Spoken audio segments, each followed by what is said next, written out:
Sucio Talk podcast hanging out here in Oakland. Where you at? Hopefully you haven't gotten your car broken into today. If you're living out here. I'm hanging out with Chad the Filipino on IG.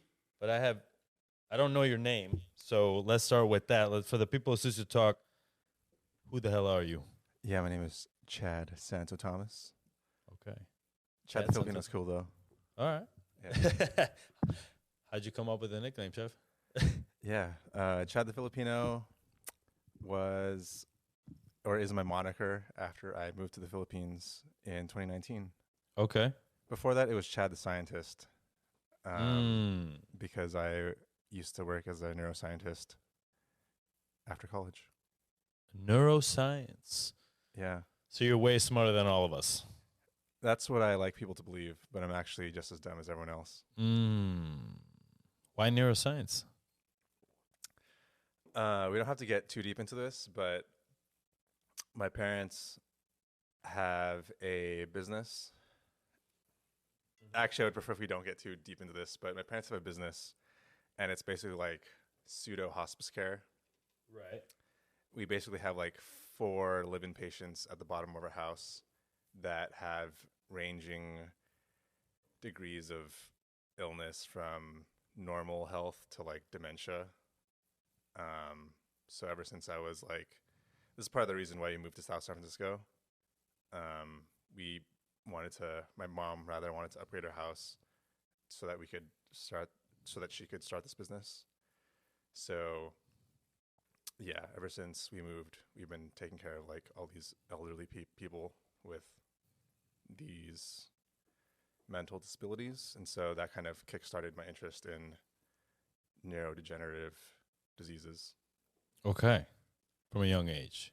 Got it. Where were you born? San Francisco. San Francisco. Bay Area unicorn. Bay Area. Yay area. Did you love your life growing up in San Fran? Were you like, I'm from San Francisco? I was pretty chill. Chill about it, yeah. I mean, I was very proud. Pretty fortunate. I know you interviewed quite a few Bay Area people like Elena, Cultures, Mark Liu. Yeah. Fun fact, I went to high school with that guy. You went to high school with Mark Liu? Yeah, he was 4 years my senior. Whoa. Another fun fact, we were actually in band together. No way. Yeah. What do you play, Chef? I played trombone. You play trombone. What did Mark Liu play? He played... what did Mark Liu play? I think he played flute. Does he admit that? Are you like still friends when he sees you? Is he like, hey, we were in band? Friends. No, yeah. He'll fucking admit it. Okay, got you. All right, got it. I didn't know if there was some kind of beef. No, we're homies. Like trombone versus, is there that kind of beef when you're in band? You like not hang out with any of the strings or, No, we're tight. Okay. It's just trombones are in the front during marching band. Mm-hmm. Woodwinds are in the back because they kind of like overpower the balance of the unit. Okay. Why did you get into band? Another side tangent, but my best friend, my best friend since first grade, his family owned a music store, and so music has been like a really big influence since I was a kid. And I kind of wanted to just like still hang out with him. One of the reasons why I chose my high school was because I didn't want to like separate from him. Mm-hmm. So I kind of just wanted to like hang out with him in high school, and so he was in the band program, and so I wanted to follow suit and just hang out with him more in band. Right. Okay. Dope. That's a good enough reason. I like that. Cool.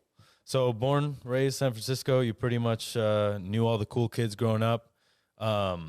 What years were you don't have to tell me the exact year you were born, but what years are we talking about here? What was their era? 2012 to 2016. 2012 to 2016. So a youngin' in the house.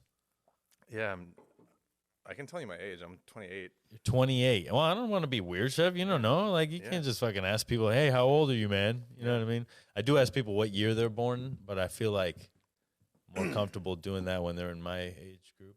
Not that I'm much fucking older than you. I'm 33, so I don't really. Yeah, it's all good. Like, Yeah. It's all good. So what was your first job, chef? What'd you do? My first job was also, I've never had like a culinary job, by the way. You don't have to refer me to chef. Oh, I'm not referring to you as chef because Oh, okay. you're a chef. It's just All right. second nature for me to Okay. say that. All right. Yeah. My first, I'm equalizing the word. okay. You know what I mean? I respect I'm that. not calling you that because you're a chef. Like Okay. we all know you don't look like you can Okay. cook. Okay. Am I insulting you now? You're like, no.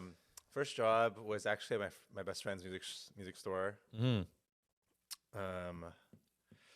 And then actually after that, it was at my neuroscience lab in college. Yeah. Okay. What does a neuroscience lab do? What are you working on? What are you doing? What are your projects? Yeah. It's a lot of science jargon, but depends on the lab. Our lab, to keep it very elevator pitch, Yeah. we dissected mice, studied their brains under a microscope under a technique that my boss developed. And we processed these brains using like fluorescent dyes and analyzed the data and used it to study how mice developed as they were born and compared it to mice that had a phenotype of like schizophrenia or Alzheimer's. Okay. Is the new age scientist tattooed now? I see you have tattoos. Is it the same thing as like being a cook? Has it changed over the years? Are they cool now? Dude, a little bit. My grad student was like pretty fucking cool. He was like a Mormon that like left the church. He was fucking tatted. He was fucking cool. Right. So I think so, man. There were some pretty cool scientists in my workplace. Right. Yeah. Scientists are hot. Some of them were, yeah. Yeah. But Is it? Is this? You think that this is the first ever time in the era of scientists that you guys are considered like sexy, or has? I mean, Stephen Hawking was married, so I guess not. But have scientists always been hot? Are people like after Einstein? dude, I mean, there's probably some like hot scientists now. I mean, Yeah. I don't know that scientists OnlyFans maybe. dude, I mean, I don't doubt it. I don't It's doubt out it. there, man. Dude, it has to be. I have to believe in it. Right. I have to believe in it. No, they're for sure. There were for sure. There has to be. Dude, no, there were for sure some hot scientists Yeah. in my memory. In your memory, they're like, I think about them at least once a week. Yeah, for sure. That's funny. So during these studies, during your time doing all this science work, are you guys going out to restaurants? Like, do you guys know what good food is, or is it kind of like we're busy, we're eating McDonald's and fucking Boston Market? Yeah, so like one of the biggest, I feel like one of the biggest misjudgments that I think people had about me when I was like dining out and shit was that I feel like people thought I had like copious amounts of money. All right. But I think like the big misunderstanding is that scientists, or at least like graduate level scientists, don't make a lot of money. STEM research degrees are funded by the government, so you're really getting paid about like $36,000 to $40,000 a year, which isn't really livable if you're like living in San Francisco, right? But if you're living in like Santa Cruz, which I was, or if you're living in like, you know, Connecticut or some like, you know, wherever to do research and you're just like focused on doing research, it's fine. But if you're like, you know, getting paid $36,000 annually and you're like trying to ball out and eat at like fucking Saison every month, really not like a smart investment, you know? On top of paying rent, really not a smart investment. So yeah, I think for like the normal grad student, it's not really in their realm of normalcy. So yeah, it's not really something that I advertised or, you know, shared with my science friends. Yeah. So we were just going out like Batman and going out to Saison and shit. What are you? Dude, yeah, a little bit. Dude, yeah, I kind of had like this like two lives kind of duality. Why? Why didn't you join the two? It's not that I didn't want to, it's just that ooh, yeah, why didn't I join the two? No, it's not that I didn't want to. It's just like it felt kind of weird to like have this part of me seen. Mm-hmm. Not that I wasn't ashamed of it, but it was like I didn't feel a need to kind of expose that part of me. Also because it was like I wanted to have like this forced separation between work and play. Yeah. Okay. Oh, that's legit. Nobody ever asked you that before? No. Okay. Okay. Boom. One for Sucio Talk. Yeah. That's why we do it, baby. Chef Yeah. journalism. Yeah. Dope. So you're out there, you're having a separate life. And so how do you get into this separate life? So you're a scientist. I'm just going to spitball here. Yeah. You're lonely. You're eating top ramen. When are you like, fuck this? I'm going out, baby. I'm going to find these restaurants. I'm going to find these people. Yeah. I think it just started because, at the time I was dating this girl. It was like, It's always a girl. it's always a girl. Always a girl. It's always a girl, at this point in time, it's probably like 4 years into a relationship. Yeah. The fucking longer you go, you want to like obviously get more and more extravagant with how much you love this person. So the longer we're together, you're just trying to like outdo yourself, or I'm just trying to outdo myself with each and every dinner. So yeah, I mean, it starts out, I think, the first tasting menu we ever did, or I ever took her to, was Sons and Daughters. Mm-hmm. It was great. The bread service was fire. Sucks to say that that's like the only thing that I remember. But yeah, bread service was fire. I think Aziza was up there too. Okay. That one being a really like interesting cultural moment because I never experienced cuisine from that ethnicity or culture before. Okay.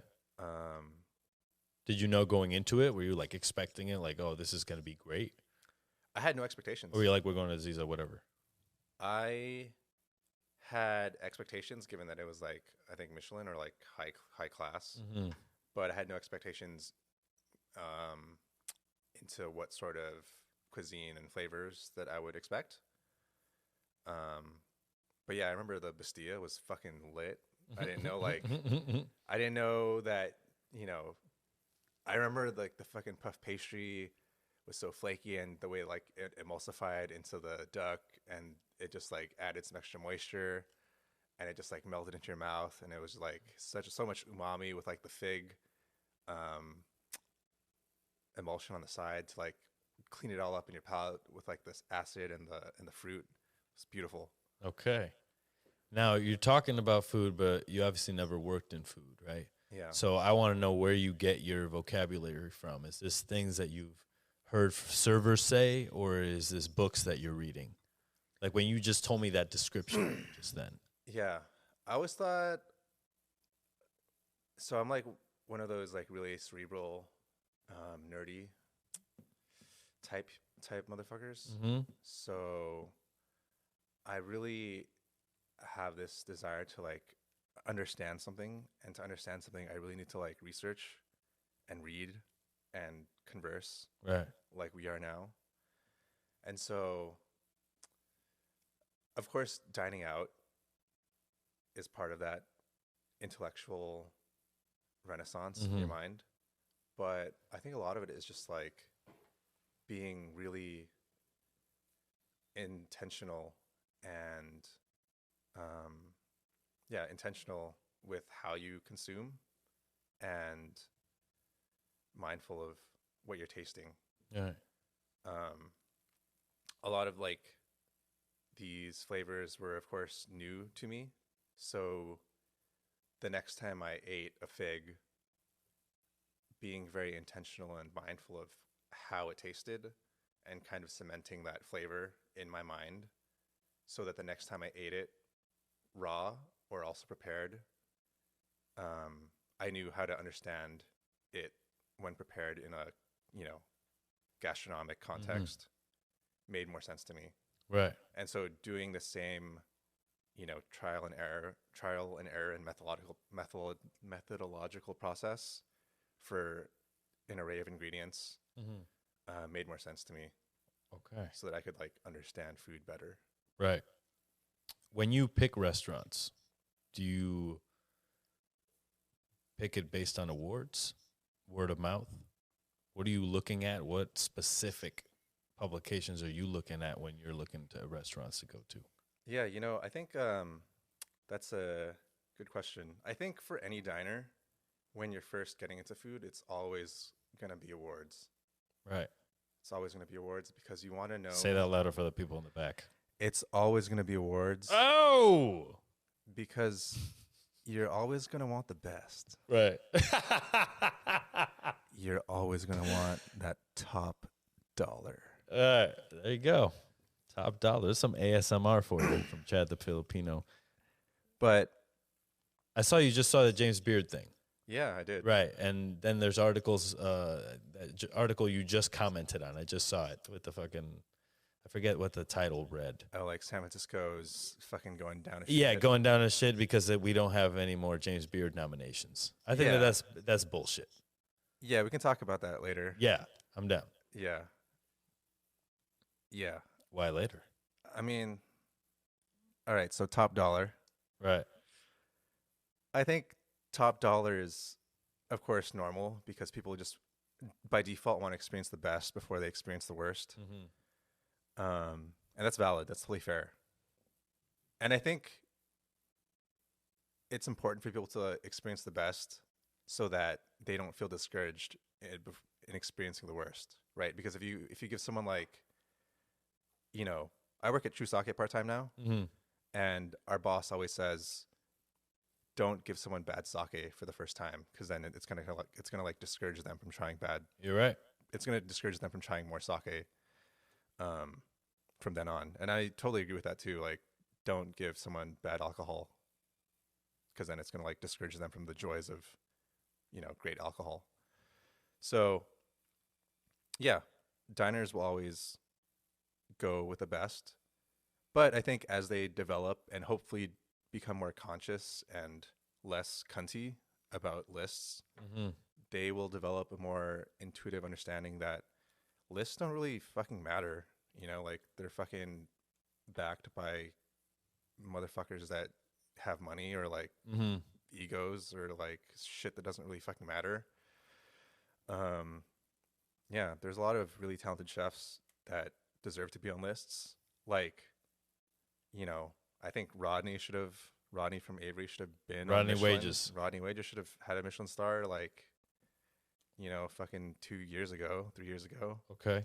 But didn't really get it until whenever the fuck he just got it. But yeah. Did he change anything in your eyes to get the star? I don't think so. I feel like, not that I could palpably tell.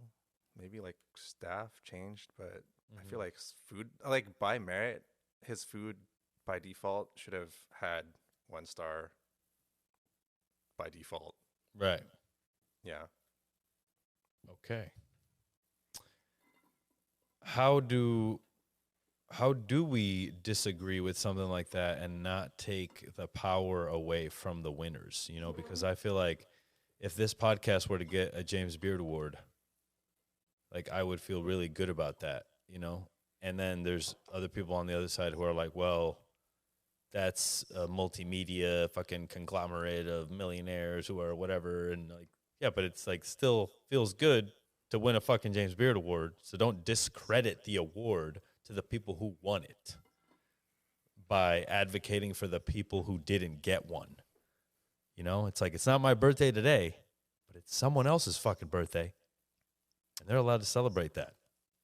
Yeah, that's totally fair. That's totally valid.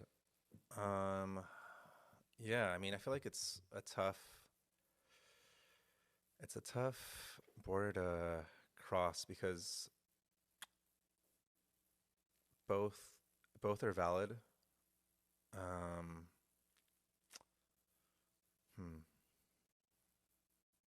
What's your how do you think we should, tackle the situation? I don't think that we could tackle it any better than they're doing it now. I really don't. Yeah. Like they've included a lot of people over the past few years. There's only so much you can fix, or like I guess fix in our eyes, without completely changing what the fuck it was. You know what I mean? I don't expect Michelin to try to change how the world works by giving out less 3 Michelin stars or less Michelin stars. I don't know how that equates to a better landscape. Like, we watch movies based on Oscars. Yeah. You know, and regardless of like, and the same thing is happening in that world too, right? Where they're getting audited and they're like, okay, here you go. If we keep going in this way, what we're gonna do is like basically segregate the award system, and it's gonna be like greatest black chef, greatest white chef, like yeah, basically. Yeah, and I feel like that's the other way we're going, where the people who have suffered the racism before and have hated white people. I grew up hating white people, right? But now I'm in a world where it's like I see that the hatred of white people can go to the other side, where it's like I hear people of color sounding like some racist white people that I've encountered in my life. Yeah. And I'm like, it's the same shit that we're battling, right? And then becoming it almost at the same time. Yeah, for sure. So how do you fix it? I think they're doing a good job with what they're doing right now. I think that they have this conglomerate of chefs that they've built who like in an effort for change. But you can't please everyone. And I don't expect James Beard Award to please everyone, because then it wouldn't be a fucking award. Yeah. Right? Like, I don't know. It happens every year. It's like this person got snubbed of this award, so now they're going to shit on all the people that get it. And look, man, for the most part, the people that bitch about those awards are people that either haven't gotten it yet or people that got it. It's never anybody else. It's easy for the people that got it to be like, yeah, those awards don't mean shit. And then the people that don't get it, they get upset. But let a motherfucker that was upset this year get one next year. Let's see what he says then. She says then. Yeah. They say then. God damn it, Bay Area. Yeah. You know? Yeah. So it's just a little bit hypocritical. Like, and then we are fighting these injustices on phones made with slave labor. So really, like, are we the clowns? Like, how are you supposed to better this world when, like, you can just better the world around you, basically? You know? I don't know. Yeah. Does a scientist think of this kind of shit? Because I feel like as a chef, I'm like a dreamer, and like I'm passionate, and I'm a believer, right? And like, I'm not saying that you're none of these things, but you're obviously a different thinker because you're more of a scientific thinker. You know, it's just like I've worked with rocket scientists on the line, and I can tell you that they can't turn off a switch. Like their logic runs too high for them to be able to operate as the machine that you need to operate as to get like food out of a kitchen. Right? They're too smart. They're like, I can't. They're like thinking on the minutia of like, oh my God, I dropped one extra little bit of salt in this dish. Now it's too salty. Right? Where another person who's more practical is like, okay, cool, drop of water. Done. You know what I mean? Yeah. So I forgot what the original question was. I just kept going there for a second. It's okay. Sucio Talk podcast. You just revert back to that. It's cool. Yeah. Where were we in your story? Shit, I don't know. Something We're talking about food, awards, who you listen to. Do you listen to do you read Eater? Do you think do you consider that publication a good publication? Dude, I don't even know anymore, man. Eater list? Shit. Dude, I feel like maybe back then, but post pandemic, I don't know, man. I feel like post pandemic, probably not. I feel like they're probably like struggling to stay afloat, find fresh content. You know? You think? Dude, I think so. Really? You don't think so? I don't think so. I think they put out a lot of stuff every day. I don't think their stuff is hitting as hard as it used Dude, to. I think that's the sign though, because dude, there's nothing hype going on in San Francisco right now. Right. So that's why they're like, oh shit, we need to like how much of what they're putting out right now is like actually hot versus like just regurgitations of shit that's Yeah, top 15 Yeah. fucking restaurants for summer. yeah, it's like regurgitations of shit that's already out but just repackaged again. Right. Do you think that there's an end of the road for something like an Eater? Do you think that there's a time where another publication comes up and takes their place? Well, I feel like Eater is just so big. I mean, they have like, Eater New York, DC, LA, et cetera, Mhm. that, they're going to be around. Maybe they consolidate, but they're going to be around. Maybe their team gets smaller, but I feel like maybe their output gets fewer too, but I feel like they're going to still exist. When you go out to restaurants and you're enjoying yourself, obviously, are you also looking at things in a critical eye? Are you also like, that wasn't that good. This dish wasn't that good. Yeah, I think before I used to, when I was like just trying to understand food more. Mm. But yeah, I think before I used to. But then also like who was I to judge, I'm not fucking Michael Bauer. Mm-hmm. I'm just a fucking normal guy trying to be a cunt about something that I don't deserve to be a cunt about, Why does Michael Bauer get to be a cunt about it? because he gets paid to do it. Okay. Very, very good. So you're saying that if you get paid to do something, you're qualified to do it. Hey, I mean, he gets paid by fucking LA Times, right? Right. And people suck his dick to, Mm. you know. Do you also agree that there's people in paid positions who are not qualified? Yeah. Okay. So then we come back to the other question. Does he get away with it because he's a writer and his job is like subjective and there's no hard proof and being like Michael Bauer is wrong because only Michael Bauer knows what Michael Bauer knows?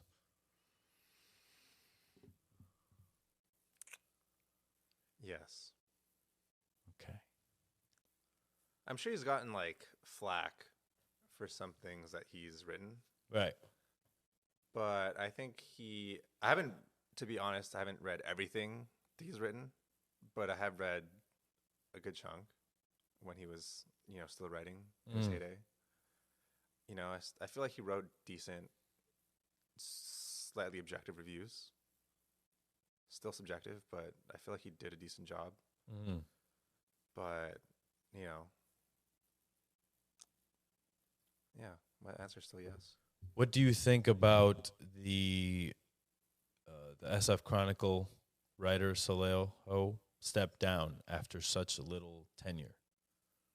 What do you think that bodes for the future of food writers, the writer of the Chronicle?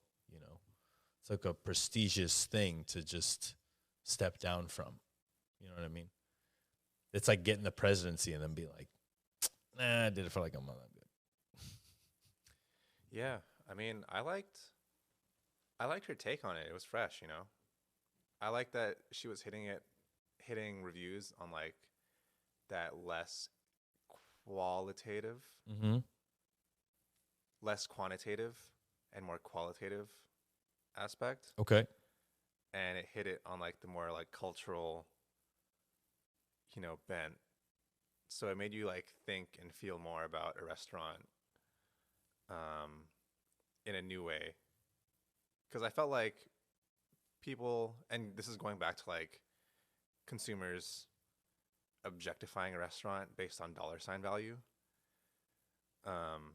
which again is not a bad thing, but I like that with her new review system, it made you think about a restaurant in what it was providing in terms of its like metaphysical value, Mm-hmm. in terms of like culture, or like, like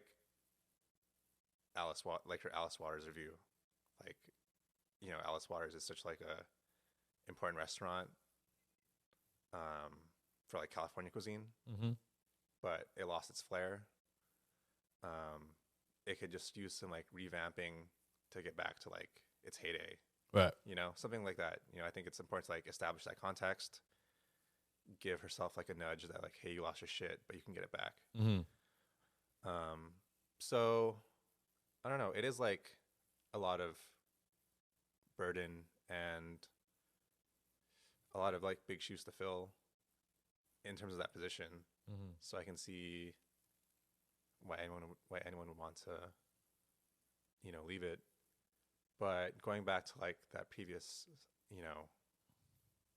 comment that we left untouched, I don't know. I feel like San Francisco is not really in like a good. Maybe San Francisco's in a deficit food wise, so it's like maybe a good time for her to dip out from writing. But is it really in a deficit? I just see a lot of great restaurants doing good things out there. Yeah, like what? Like who?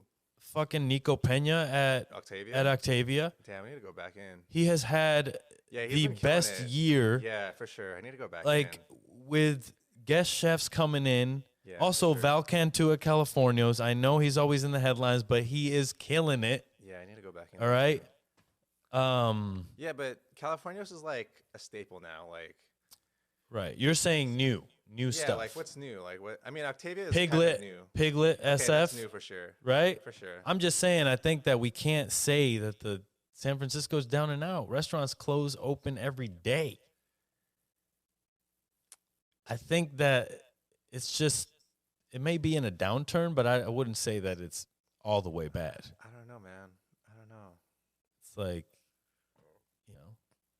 Piglet and Co. though. Yeah, that one's fire. Piglet and Co.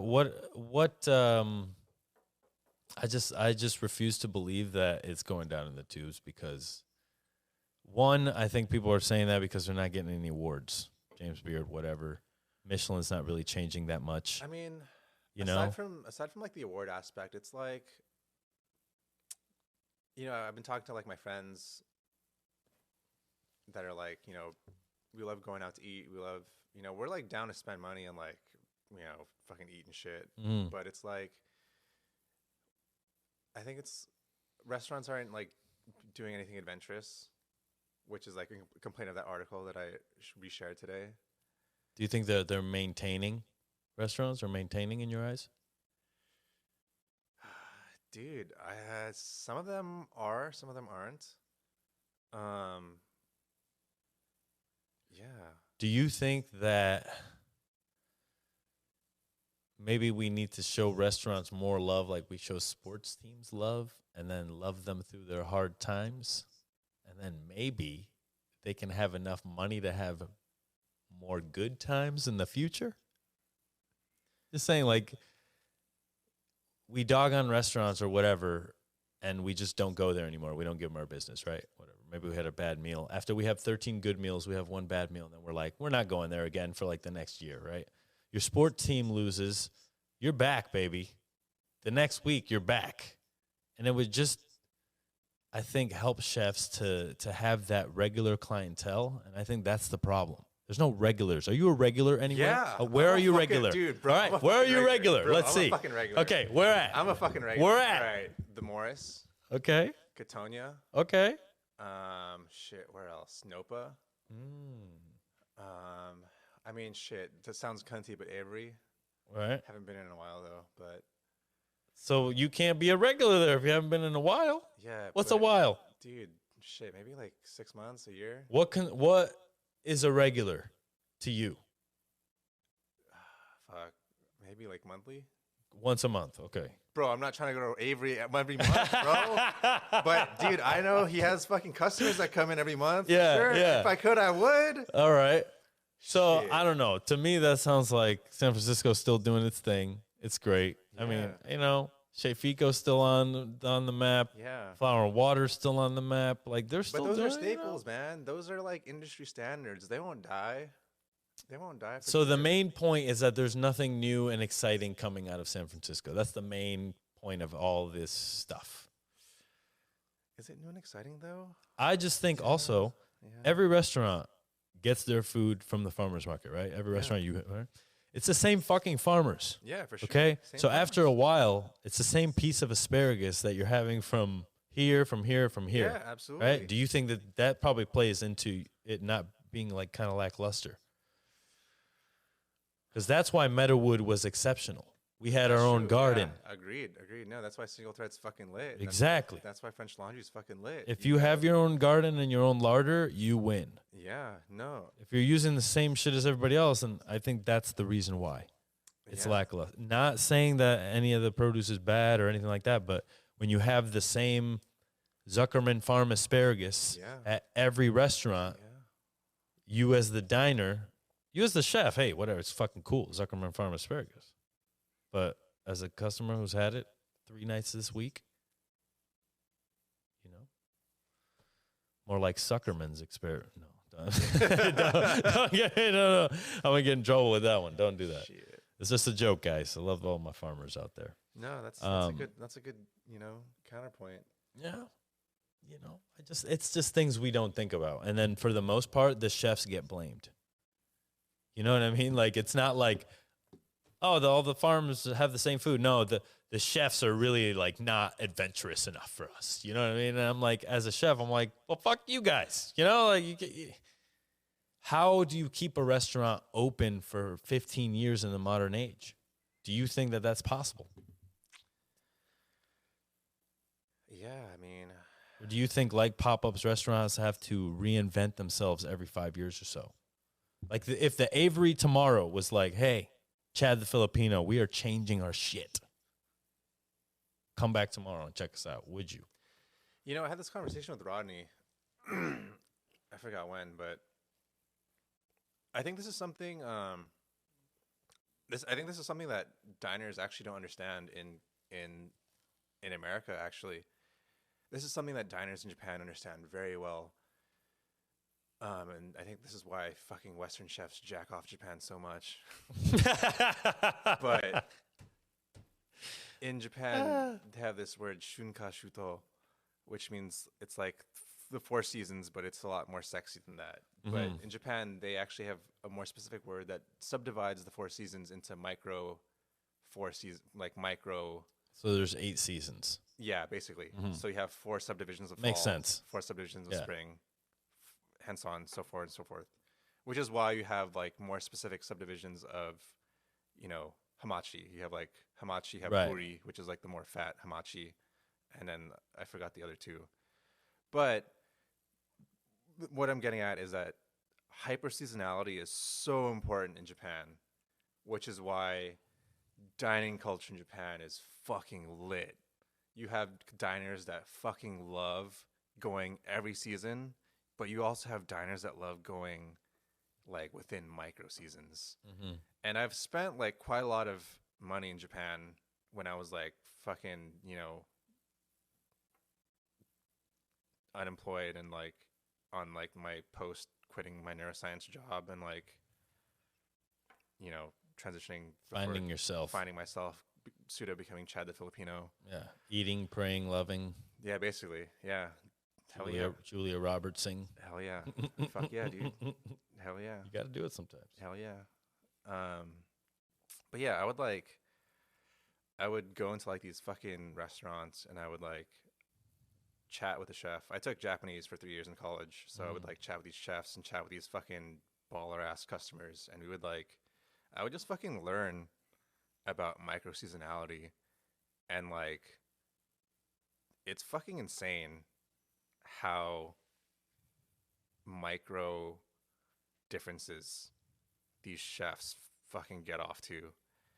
And going back to my conversation with Rodney, we were talking about, or he rather was talking about how diners don't really understand for his food. And I think, you know, I'm sure you would agree, we're at Meadowood in particular, when you have your own fucking farm, if you could have diners experience like peak seasonality of summer, peak seasonality of spring, fall, winter, you know, like, of course it's like fucking hell expensive, but like to experience that seasonality in a menu for like a regular, that's fucking impeccable as like a chef. like to have that dialogue as like a chef and diner. Mm-hmm. You know, like experiencing the most ripe tomato. You and I both know what that fucking tastes like. Yeah, yeah. To experience like the most ripe, you know, umami filled, you know, maitake mushroom, matsutake mushroom, Mm-hmm. et cetera, et cetera. You know, The best butter, the best cream, the best chicken, the XYZ, best you name fucking it. the best everything. yeah. And so like that's something that diners don't really. Maybe I mean like the privileged ones do because we know and we spend the money and we experience it. Mm-hmm. But the normal customer, you know, they go to like Avery or like Bennu or wherever once a year, um, maybe twice a year, but they go for a special occasion, but not with seasonality in mind. Mm-hmm. So, yeah. Damn. Well, we used to have that culture over here with salmon, Yeah. you know, and trout. You like 8 different species throughout the year and all that. But now it's just commodity farmed everything. There you go. Yeah. What do you do when you're not eating out? Are you cooking? Are you going to like Whole Foods and shopping? Yeah, I used to cook a lot. I used to like make my own bread and shit. I used to make my own pasta, but I just got really lazy and shit. Now I just fucking eat McDonald's and Chick-fil-A. McDonald's, chef. Okay. What's your favorite thing at McDonald's? Chicken nuggets, man. Chicken nuggets. Like you don't get burgers when you go? Sometimes a little rock of filet of fish. I think that Really? shit's criminally underrated. Why is it criminally underrated? Dude, it's just I think fucking- everybody knows about the filet fish. Dude, I don't think people know enough. In high school, when they had pizza or fish, were you fish? Pizza or fish what? Maybe this is a Northeast thing. Every Friday for lunch, they would either do a slice of pizza or filet of fish sandwich. Oh shit, we didn't get that. We had Really? the cafeteria, yeah. Yeah. Well, we had a cafeteria, but that was every Friday. They do that Pizza Friday, or you get your fish sandwich. I always ate the fish sandwich. Oh, we had to like buy our lunch. Well, same here. But we had like a sorry. we had like our Friday specials were not that. We had like Mexican food. Mm. I can't remember what though. You don't have a favorite school lunch?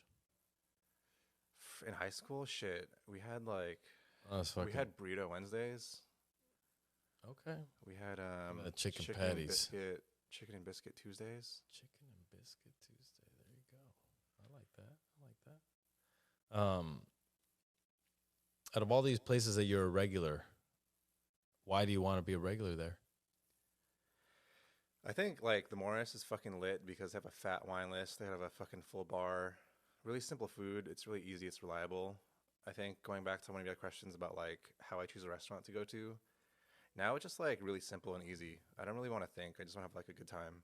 Right. I want to have like options. So whether I want to have like a dope bottle for people, depending on how big my party is, or if I just want to like knock back cocktails. Right. Knock back some cocktails. Okay. The Morris. Where is that located? Pochero. I've heard, but I've never even Pochero. seen it. Okay. And then, so now you're video creating, right? Yeah. Filmmaking. How'd you get into that? Yeah, so it kind of pivoted from when I started taking photos. Started taking photos on the side when I was doing neuroscience research. Like anyone else, I was taking photos of my food, and then started just hitting up chefs, being like, "Hey, can I take photos for your restaurant?" But yeah, as I was like dining out too, I was like asking these chefs, like, "Yo, man, like, what the fuck inspires your food?" Like, I was talking to, I think one of the deepest relationships that I built was with Val at Californios. And I don't think he ever knows this or ever knowed this, but I think he was like probably the guy that really like catalyzed my interest into like the depths of culture in food. I'm very fortunate enough to like have gone to Oaxaca with Val and Mexico City. Well, I think Mexico City I kind of just tagged along as like a +1 when he did like a collab dinner with Quinto Neal. But yeah, very fortunate to have like experienced both of those sides of Mexico with him, or as like a +1 with him. Shout out to Jorge Vallejo from Quintonil. yeah, dude. I did that a 12 restaurant's- days with that dude. That guy's badass. Dude, yeah, that restaurant is fucking sick. Hmm. So when you're taking these pictures, are you in the action during the dinner? Are you having them just make a tasting for you? I'm in action during the dinner for sure. Right. I think that's how I started. Of course, like in the beginning, it was like, I'm consuming the dish, and then as I like started talking with the chefs, and, like understanding the process, understanding the flavors, and like what goes on behind the scenes. Of course, like one of the biggest things with Val's food is like the masa, the corn. Wanting to understand where he gets it from, and just like, of course I didn't know. Like I'm Filipino, of course we have corn in our cuisine, but I was not familiar with the different types of corn that you guys have in your cuisine, and that they have different, nuances and flavors. So that was something that was interesting to me culturally. And so when he started like bringing in like really cool ass dishes like tatelas and sopes and some other like shit that I've never fucking seen before, I was like, oh, this is getting fucking cultural, like cultural to me because I only knew of like fucking quesadillas and like burritos and tacos and shit. Right. And so that's when I kind of like wanted to get a little bit deeper and learn more about, what drives his cuisine on like that cultural level. And yeah, that's when I kind of like wanted to come in, take photos during prep or like, at the farmer's market. Yeah, and kind of like built a relationship through that. And that's when we kind of like got to go to Mexico together, learned a fuck ton. I'm still very grateful for that experience. Mm-hmm. And so I think over time, this transitioned to me wanting to like do more photojournalism, more storytelling, being like really dissatisfied of like photos of just food, and wanting to, learn more about photos of people and things and like context. Mm-hmm. You'll see like a lot of photographers here. There's like plenty, like Adalia, Jim Sullivan, Medium Raw, John Troxel, Joe, all great photographers. Definitely probably like better than me, technically. But I've never seen your work, so I'm just gonna say they're definitely way better than you. yeah, for sure, dude, for sure, hell yeah. I'm sure Hell when yeah. I see your work, I'll have something to work Hell off yeah. of. But Yeah, and I feel like it's like it's so saturated. Like we all have our own ins in the food industry. Like Adalia has told you hers. Joe worked at Saison. Jim, went to culinary school. John, I don't know. I think he worked in like food media space. So we all have like our own fucking niches into how we got in. But yeah, for me, it's like I knew it was saturated. And I think this is like after the fact of why I wanted to do more video work anyway. But it's like storytelling for me is like paramount. It's like when I went to Oaxaca and like I fucking went to like a mezcal distillery with Val, and like I saw how mezcal was like fucking made. I saw them fucking like roasting it in the pits. I fucking saw them distilling it, and I was like, holy shit, this is fucking lit. Like, right. I almost fucking cried, man. I was like, this is as fucking real as it can be. Like, one of the things about like food photography and like dining at like Michelin restaurants is that you're so estranged from the food that you're eating and like the alcohol that you're drinking that you don't fucking see like the people making the raw product. Right. Like it's so fucking like, dude, you ever have Cinco Sentidos mezcal?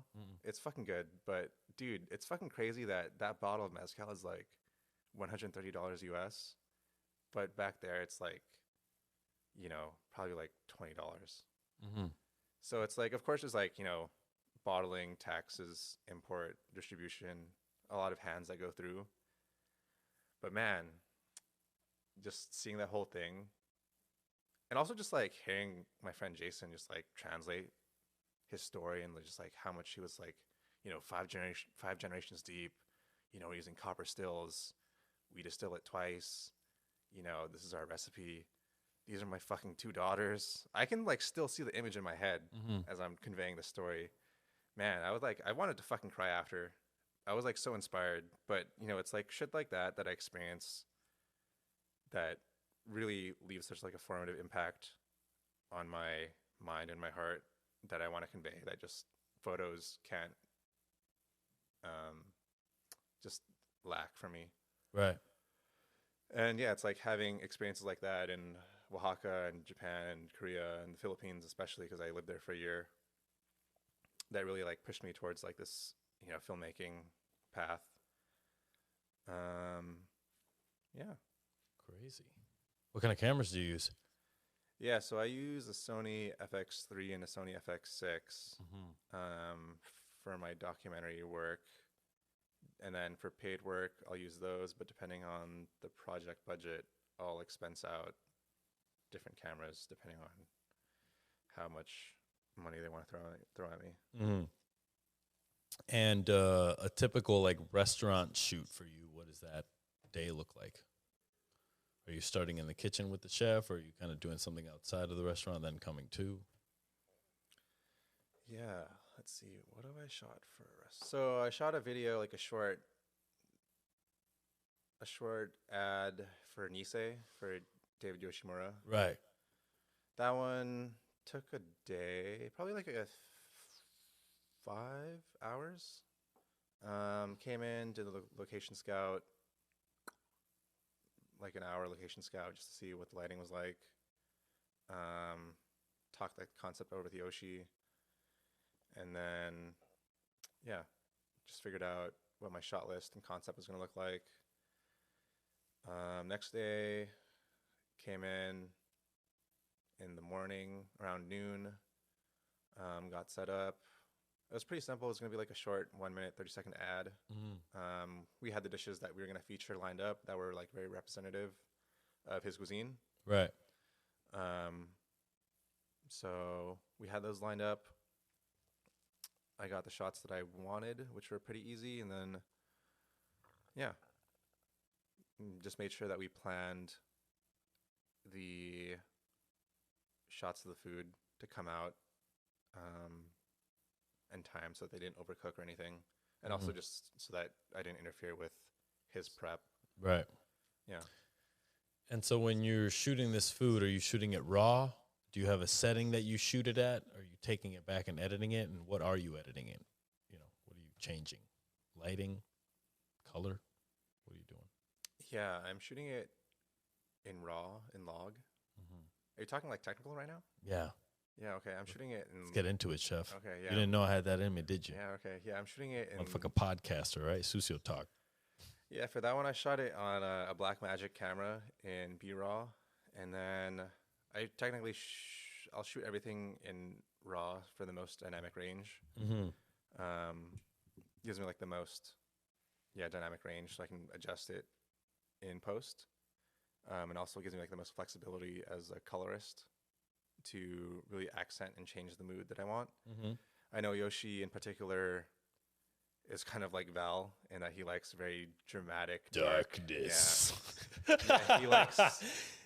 They ate too much Count Chocolate growing up, bro. Yeah, a little bit. Yeah, he likes it very like... Cryptic. Yeah, he likes that Count Chocula look. Yeah. Very crisp, very crunchy, but I give it like my own little flair. I use like some more vintage lenses. Marshmallowy, you know.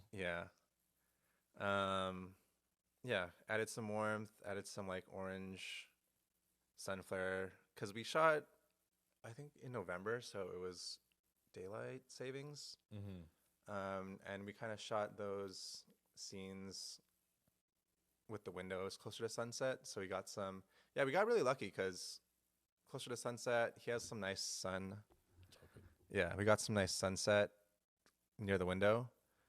So yeah, I really wanted to like emphasize that like romantic pre-dinner sexy vibe.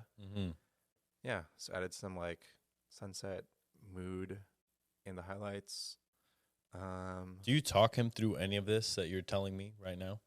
Like, hey, I added some of this, or are you like, here are the finished pictures? Yeah, and he's like, I like them or not. Yeah, I just gave him like more like the concept of like Mm-hmm. yeah, just more like a general overview of like the pitch deck concept and what dishes will feature, and then Right. like general music tone. And then once I'm done with the project, I'll export a rough cut. Um, and then depending on if I like it, we'll make some tweaks, maybe swap out the music. If we swap out the music, I need to adjust the cuts because I will tend to cut to the music. Mm-hmm. And then yeah, Okay. And are you video editing on Adobe? I video edit on DaVinci Resolve. Okay. Why do you like that over Adobe? I hate that you have to pay for Adobe subscription. Heard that. Okay. And since I color grade, DaVinci Resolve is stronger on that. Mm-hmm. And it's also a one-time fee for DaVinci Resolve. Right. Does DaVinci Resolve have an app or a mobile or just desktop? It is just desktop, but it's available on iPad. So right. Because I think if they had the Premiere, like the Premiere has Rush, that one's pretty sweet. Makes it a lot fucking easier to do shit. Yeah, that's what I find. You're paying for the convenience of the cloud and the different. Yeah, Rush is pretty nice. Yeah. Yeah. Do you ever take the content that you make and like give it to an animator or like make it a animated thing? Nah. Did you ever want to? Is that corny? No, I just never thought about it. No, I'm telling you, bro. Claymation. That's what I'm gonna do with these podcast stories. Dude, do it. Turning this shit into claymation. Make bro. me a clay man. Anybody got any claymation people out there? Let me know. That'd be cute as fuck, dude. When you're video switching, are you using an ATEM, or do you video switch at all when you're producing stuff? I don't video switch. You just have the different streams, and then you take all that and go. Yeah. Okay. Crazy. How did you learn all this? YouTube Academy, baby. Same. Hell yeah. Same. Dude, you can learn anything on YouTube now. Who'd you learn from? What channels? For editing? Yeah, for anything, for video stuff. Because they're pretty much all the same. Once you go, there's like 3 or 4 main ones that are like, I like the English people. And listening to Australian people also do it. For me, it's very soothing. For editing, shit, I can't remember, man. It's been I met these deep. people at a Best Buy parking lot that I've actually learned a lot from. Oh yeah? Yeah. You sure they weren't drug dealers? No. She was making a video blog in the back of her car, and I was like, "Oh, hey, are you guys YouTubers?" And she's like, "Oh yeah, I do a YouTube, whatever." Her man rolls up out from inside Best Buy, and I'm like, "You guys look kind of familiar. Do you guys like teach people how to do how to use the Rodecaster Pro on YouTube?" And they're like, "Yeah, we do actually." And so yeah, there are a couple that basically does like audio, teaches you how to do multi-live stream setups and all that shit. That's tight. Yeah. That's how I learned to use this YOLO box and hell yeah, do all of this shit because, I just know how to cook eggs past this. Hell yeah. Do you ever want to do a podcast yourself? Yeah, I wanted to for my Chad the Filipino shit. We were gonna start it like in 2021. Mm-hmm. It was gonna be me, this girl named Jess. She actually just came back from the Philippines. She did her own Eat, Pray, Love type shit. But yeah, she did like her own Chad the Filipino version, discovering like regional Filipino stuff. She's also like really into food, gastronomy, Filipino culture. So yeah, she's really sick. And then our third Filipino person, he's a som at Pinch Chinese in New York. Mm-hmm. So we're just gonna talk about like fucking Filipino, like political, socio-political shit, right? Using food as a medium. Now I know we all live in the United States, obviously. You just said your Filipino friend who works at a Chinese restaurant. Yeah. Right. Does that piss you guys off? Are you guys like, why isn't our culture more represented? Because I talked to this man named Bobby from DC, Chef Bobby, and Pradadich, and he told me that basically back in the day, when Chinese were emigrating over here, or anybody was emigrating over here, they would basically just say they were Chinese, and if they were opening up a restaurant, they would say it was Chinese food. But for example, they would sell Lao food. So they were like, give the people what they wanted with the pork fried rice and the American shit, but then they would have a corner of the menu that was like their region, wherever they were from, was authentic food. So like, does that play a part? Do you guys even think about that? Like the fact that he's Filipino, works at a Chinese place, does that piss you guys off? Or you guys like, whatever, doesn't matter, you know? I think he used to work at Jeepney, Right. but Jeepney closed. Jeepney was like, I don't know if you're familiar, but Jeepney was like really hype Filipino, like one of the most hype Filipino restaurants in America, started by Nicole Ponseca. But yeah, it closed down recently. So I think he then just worked at Pinch Chinese, but he's really, I think, integrated in like the Filipino community in New York. Right. Yeah, why he started to work there, I don't know, but yeah, I think stirring shit up. He's doing some other stuff on the side, but yeah, Some other stuff that's Filipino. yeah. Oh, No, I think so. come I on, think Dave. so. I think so. It's all good. Sometimes I ask myself why I don't have a fucking Puerto Rican restaurant. Dude, You know, do Puerto it Rican up. fine dining. I'm doing it. Dude, I'd be into it. Bar Muerte. Let's go. Dude, I already got the name. I just need a fucking space. But that's a daunting thing, man. To open up your own place, like that is an uphill battle, especially like, dude. and I don't know how Val or Rodney feel about this, but the way that San Francisco's going, I mean, how do you feel as a native? Like, it's kind of crazy now, no? Is it the wild? It's like Gotham City there. Dude, I know, dude. Did you see that article? The Cash App founder just got fucking murked. That's what I'm saying. Bro, outside of his fucking apartment Yeah, complex? That's and a then- nice ass apartment complex. And then the next day, the Fed says we're going to go to a system that's like Cash App. Did you see that? No, I didn't. That's a conspiracy right there. Damn. Because they're basically they're trying to remove paper money, and they're trying to go to all. And then that dude died the day before they decided to do that, at like you said, a nice apartment complex. Yeah. So I'm like, Yeah, it's tough. I've been I've talked about this with my friend Emily from Davao, Singapore. And yeah, it's tough, San Francisco is, and that article has talked about it briefly too, but San Francisco is becoming or has become a commuter city. With all these tech companies vacating the city, and a lot of the workers now work from home or moving out of the city as well, as well as also like native people. A lot of my friends, for example, have moved out of San Francisco. where are native people moving to? A lot of my friends moved to New York. Like Manhattan, New York? Manhattan, Brooklyn. Really? Yeah. What's the draw? For us, it's like Might as well more be- culture. Okay. Right. Culture. I think it's like safety in numbers. So you feel like you have more community there. Yeah. Yeah. Going back to the thing that I asked you before about the Chinese, right? Do you feel like the Filipino culture here in the Bay Area is underrepresented? Dude, I think the Filipino culture here is like strong.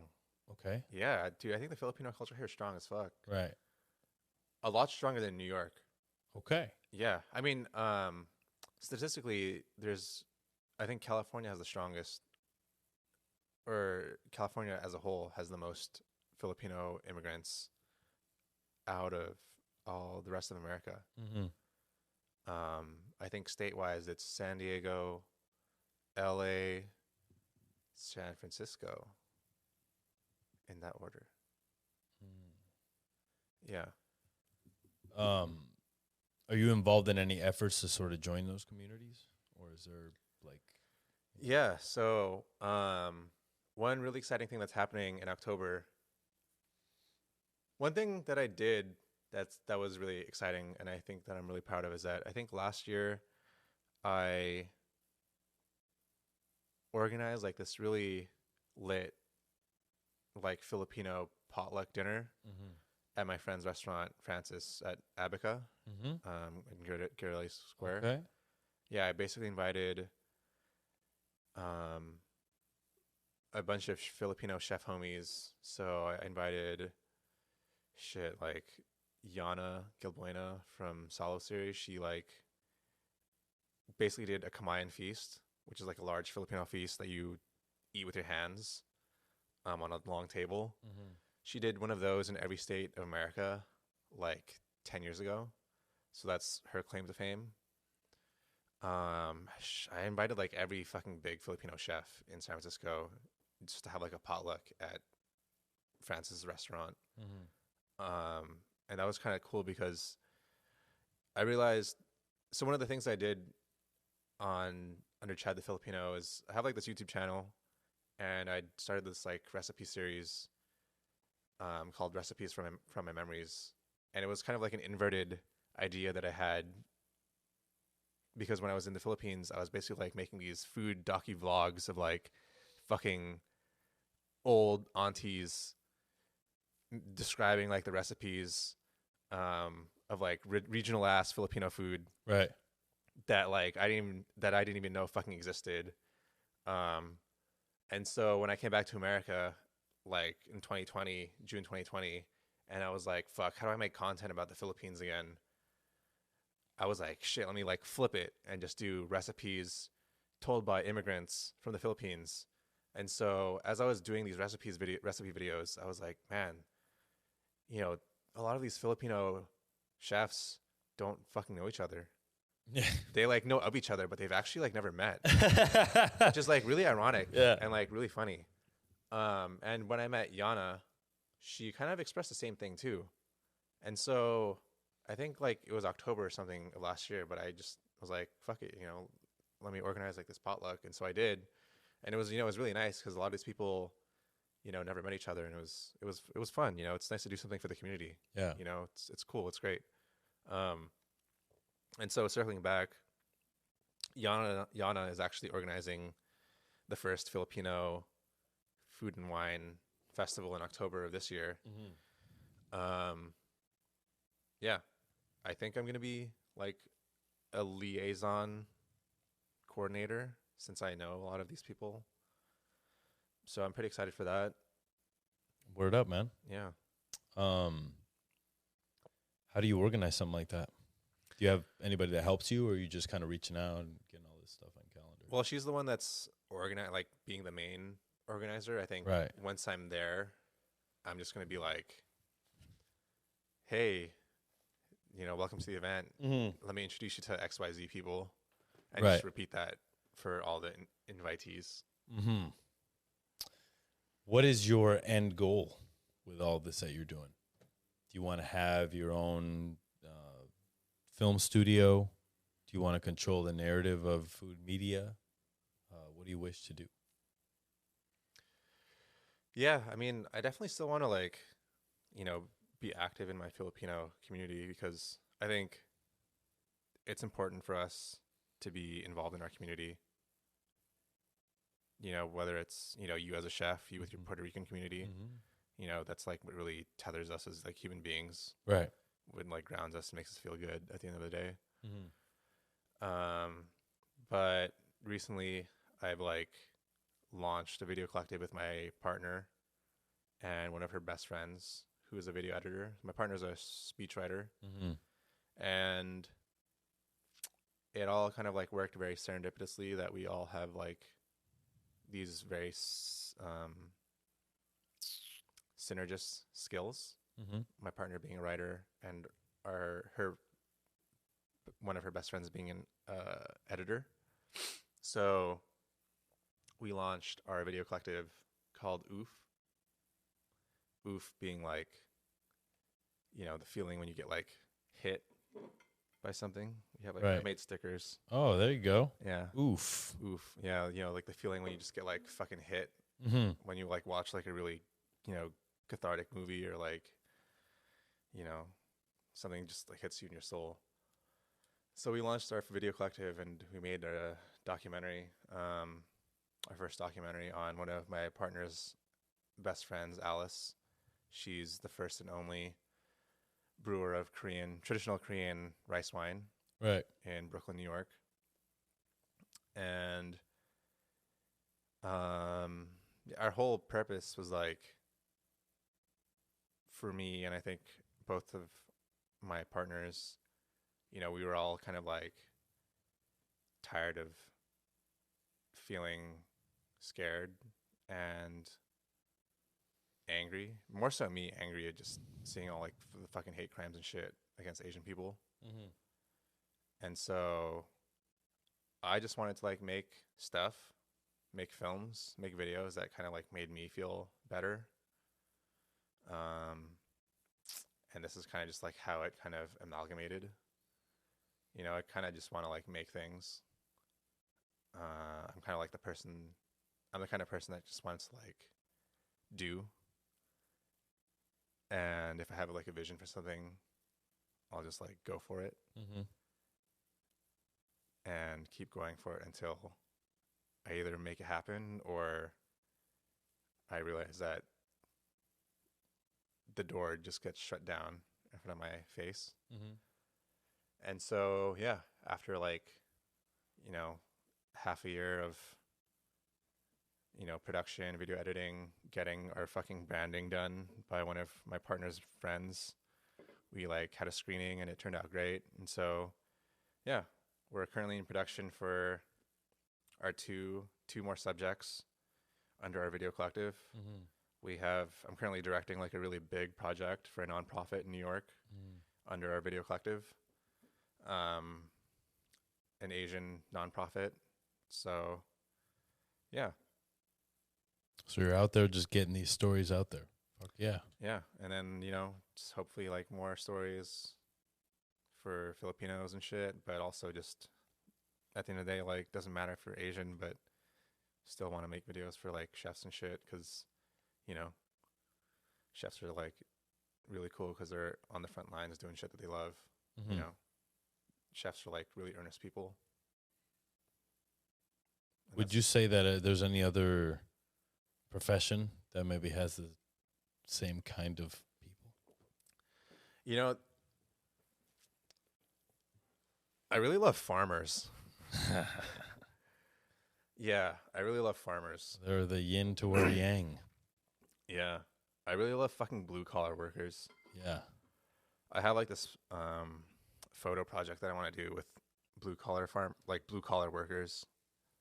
I don't want to say anything about it just yet, but yeah, I have like mad fucking respect for blue collar workers, like fucking construction workers, Mm.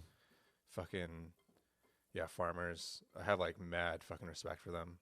They're like so fucking underrated.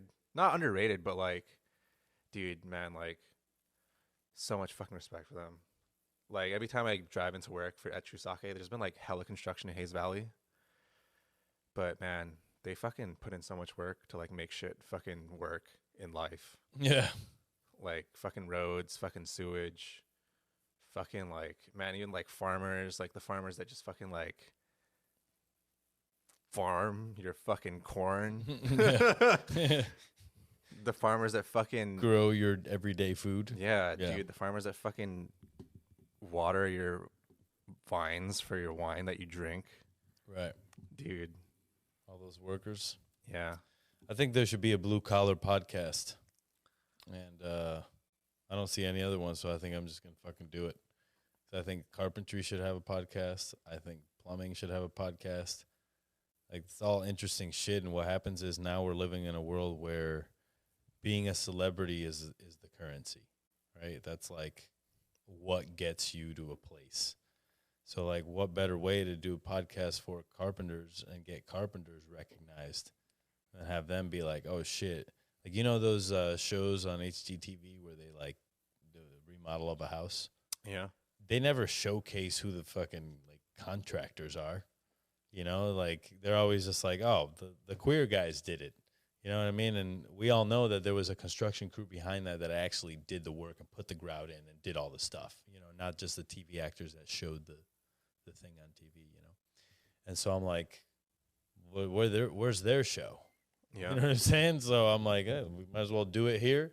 Yeah. and have a group of blue collar podcasts where everybody's represented, and then after a while, motherfuckers will want to be getting into plumbing, you know, Yeah. or other crafts like that. And I don't know. I think that's cool. Yeah. Maybe we can have plumbing competitions. Dude, plumbing's pretty lucrative. It is pretty lucrative. Yeah. And I mean, there's a lot of shit in there that's interesting that I don't fucking know. Yeah. I don't know how it works. I use it every day. I don't know Yeah. how it works, you know? Yeah. So it'd be interesting to know. But I think we leave it here, Chad. All right. Did you have a good time on Sucio Talk? Yeah. I had a great Is time. everything you ever hoped for or wished for? Hell yeah. There we go. There's that sex caller voice. All right, Chad the Filipino, if anybody wants to get a hold of you, tell them where they can reach you. Instagram, email, all that. Dial 650. Dial me for phone sex. Just kidding. You can reach me at Chad the Filipino on Instagram. Or for our documentary work, Oof Stories, OOF Stories on Instagram. Yeah, There you that's go. about it. There you have it, guys. Chad the Filipino, only the greatest here in the Bay Area. Fuck you if you don't know that this is the best motherfucking food podcast you ever heard in your life. Hell yeah. All right, there we go. We got the vouch. I'll see you guys next week live every Monday at 10 p.m. 510-463-1145 Chef Hotline. Hit that up. Leave a message, concern, comment, shout out, whatever the fuck you want. Sucio Talk Podcast.